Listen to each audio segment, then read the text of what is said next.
So a while back, my son introduced me to the slang term NPC, as in stop being such an NPC. What is an NPC? Well, in the gaming world, an NPC is a non-player character. In other words, all of those characters that are just in the background of any video game sequence. They cross a street as the main players drive by. They hand over a book in the library. They're the crowd, the passersby, the ones who get caught in all of the action. They can be acted upon, but are not themselves actors. The world of the game happens to them. Let's just say that to be an NPC is not a compliment. The term is used by kids colloquially to describe someone who doesn't think for themselves, but it can also describe someone who cannot act for themselves, someone who stays in the background of a larger story being lived all around. Since October 7th, as days have turned to weeks, to now nearly a year, I find myself more often than I'd like feeling like an NPC. The world out there is happening. Big, dramatic history shaping events in Israel and the Middle East, in Ukraine, on college campuses around the country, and generational rifts here at home, not to mention our own upcoming national election. So much that's so big, so much we care about, with so little that we can do. A Torah that felt apt to me a few years ago feels more real and more challenging than ever. It's in a tiny detail in the famous story of Abraham's near sacrifice of Isaac that we'll read tomorrow. This is a preview of coming attractions. It makes sense that the story there tells us about Abraham. After all, that's who the story's about Isaac, about God, about the angel who stops the whole thing, even about the ram who arrives just in time to save the day.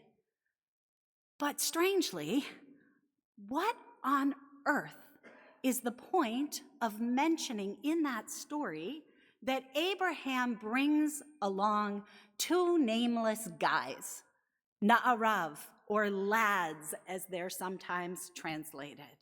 They exist in a kind of stasis in the background. They are the Torah's NPCs. You see, there's major existential drama going on above. Abraham and Isaac are facing trial and trauma, while the lads, they do not much below. There are epic forces which will utterly transform the future. But there they are, sidelined, far away, inconsequential. More than ever, I sometimes relate. I've often thought of them in the past and like kind of oblivious. But this year, I wonder, taking a look at them again, perhaps they did know what was going on the mountain. They did know what was going on in their world, but they could do nothing to shape or change what would be. Did they, too, look over there with the pit in their stomachs that I feel in mine every day? When it matters so much, they can do so little. Wait here, Abraham says. Watch the donkey. Gee, thanks. Which feels real, because we know what's going on in the world. We really care. It affects our moods. It affects our days. We wake up and we check the news. We read or watch into the wee hours of the night, bleary-eyed, but too anxious to put the screen down. We advocate and agitate, but we are here, not there. I was on the phone last month with a dear friend, Shani, who lives in Haifa, checking in as I had awoken here in Boston to news of rocket fire from Lebanon towards the north. As Shani was sharing what her days are like with her 3 small kids sticking close to home, she started to describe their shelter when she stopped mid-sentence. "Hold on," she said, "there's the siren." On the other end of the line, in a voice preternaturally calm, she called to her young children, "Bo, chamudim, come now, sweethearts, gather here. Yes, that is a big boom. Yes, that was close. Yes, do you want some water?" I couldn't help but choke back tears. All I wanted to do was crawl through the phone line to hug them, to make them safe, but I am so far away. Even if you don't have loved ones in Israel, the helplessness of the biblical lads mirrors something that all of us encounter at some point in our lives, a rift we cannot repair, children who for some reason insist on going out and making their own decisions, no matter what we say. Someone we love facing a diagnosis we cannot overcome. We love them so much, and we cannot fix it. Maybe the Torah of the lads just affirms that nagging NPC feeling we all carry around, saying, we live in an age of disquiet. Is it any wonder we're disquieted? Not all of us get the center stage. Or maybe they're there to teach us the exact opposite. Maybe Abraham's lads are mentioned not to reassure us to accept our sideline status, but so that we don't pattern ourselves after them. So we shake ourselves off of the sidelines. Maybe they're the Torah's way of calling out. Do not accept that voice, whether it comes from outside or from inside, that tries to convince us that we're powerless. Rise up against the notion that in the great cosmic battle raging out there, we're just NPCs. Did any of you happen to catch the comedy movie Free Guy? Its main character is an NPC who one day discovers that the difference between the main players and the NPCs are just the glasses that they wear. He puts on a player's glasses, and suddenly his vision of himself, his vision of the world changes. He does things he never would have thought that he could do. He makes an impact he never would have thought he could make, and all it took was changing his glasses. Perhaps in the face of a world that can make us feel irrelevant, today is our moment to pick up a different set of glasses. Some of us have an important role to shape yet in the big events of the world, and it might just be you. Don't just sit at the bottom of the mountain. As the old expression goes, if you think you can or you think you can't, you're right. The answer to inconsequence is to act. And it's also true that that's a big order. And not all of us feel those glasses all the time. Which brings us to my favorite insight from the biblical lads. They're side characters without even a single line of spoken dialogue. And yet, they're mentioned in this particularly intense and particularly terse story not once, but 3 separate times. So you got to ask yourself, why? What I love about the lads in Abraham's story is that while they look like NPCs, while they themselves may feel like NPCs, in the end, if you read tomorrow all the way to the end of that story, you'll see that they actually do the most beautiful thing in the story. You got to stick with me for a moment to hear it. While the text makes a big point of telling us that on the way to the Akedah, Abraham and Isaac walked, the 2 of them together. V'yalchu shnehem yachdav.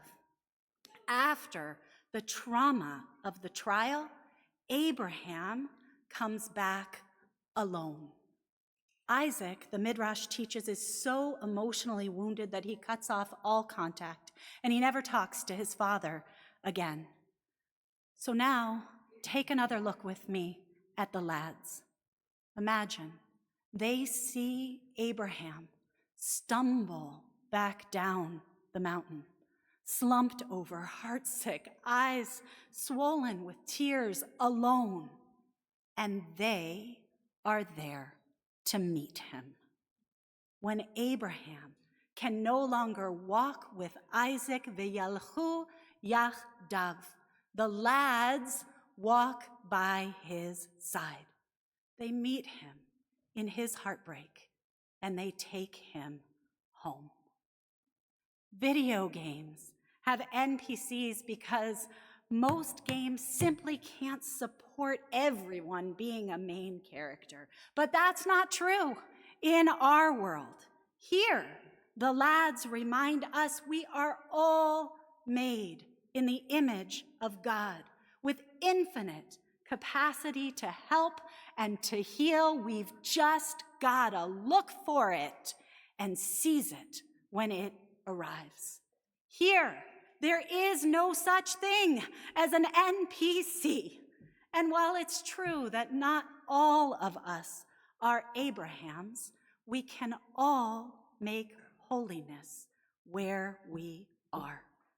There are so many ways that we can meet each other on the bottom of the mountain.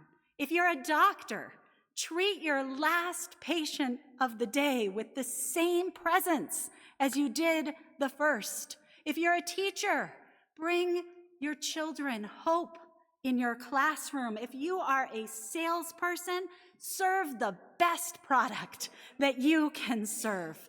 Sanctify where you're at.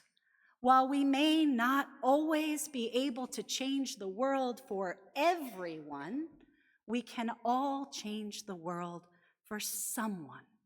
And sometimes all it takes is quietly walking by their side. A generation ago, that's what a man named Mr. Einstein did for a boy named Jerry, who had lost his father at the age of 11. Not Einstein, the renowned physicist, but Mr. Einstein, the Dan Nesson of Jerry's family shul.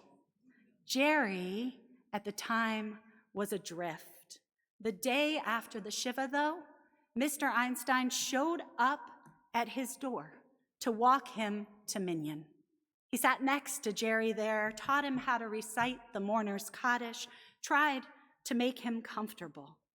But the davening was fast and not exactly fun for a kid his age, and it was a long walk to shul, and unlike the retired guys in the minyan, Jerry had to rush off to school right after. And so he thought about not going back. But the next day, the doorbell rang, and there was Mr. Einstein again and again and again. Every day for a year he came. And every day, Jerry later recalled that even when he himself was struggling to follow along, Mr. Einstein would gently comfort, you know, everybody goes fast. Don't you go so fast. Go as slow as you want. And when Jerry mispronounced a word, he'd playfully tease him, "What's the matter? Did you have some schnapps this morning?" Which brought laughter back to his broken heart. Every day, there and back, they'd talk and walk. Now, Albert Einstein may have changed our world indelibly in ways that make global news. But Mr. Einstein, well, he changed our world indelibly too. You see, many years later, Jerry grew up to become a great leader of his generation, Rabbi Gerald Wolpe, the father of Rabbi David Wolpe, who is on the front lines of fighting anti-Semitism today. The two of them, generation to generation, have lifted and shaped our world. You never know when your deeds will ripple. Take it from Mr. Einstein. Take it from the Torah's lads. Sometimes just walking with love by someone's side is exactly what our world needs. We may not be Abraham, but we can all be Mr. Einsteins. We can all be the lads. There is no such thing as an NPC. There's only you and me. The good news is that's enough. Shana Tova. We wrap.